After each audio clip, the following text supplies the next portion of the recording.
Bonjour et bienvenue sur votre chaîne Easy Peasy French. Dans cette vidéo, vous allez apprendre comment poser des questions.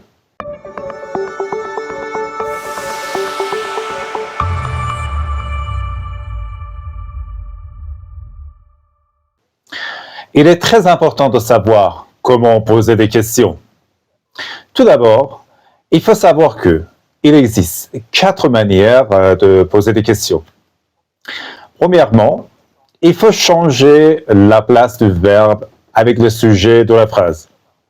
C'est un registre officiel. Je vais donner un exemple. Habitez-vous à Paris? Cette manière s'appelle l'inversion du sujet. Vous voyez? Ici, la phrase commence par un verbe et le sujet vient après le verbe. Je vais poser cette question avec est-ce que.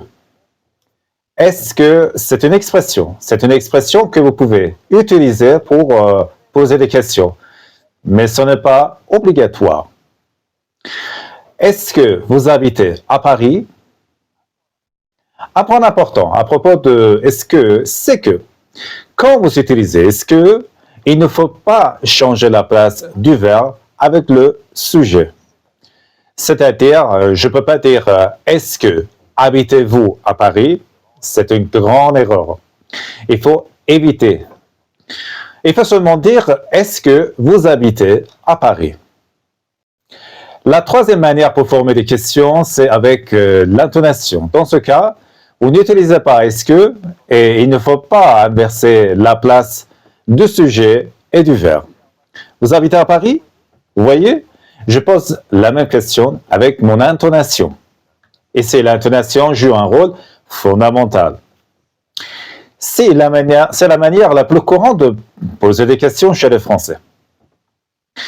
La quatrième manière, c'est que, au lieu de ce que, vous devez utiliser d'autres pronoms interrogatifs. Par exemple, où, c'est-à-dire dans quel endroit ou dans quel lieu. Un exemple, vous habitez où? Quand, qui interroge sur le temps, sur le moment. Un exemple. Tu arrives quand? On peut aussi dire à quelle heure. Par exemple, à quelle heure vous arrivez ou à quelle heure arrivez-vous? Un autre pronom interrogatif, c'est combien. Par exemple, supposons que vous êtes dans un magasin et que vous voulez connaître le prix d'un article que vous voulez acheter. Vous demandez c'est combien ou bien combien ça coûte.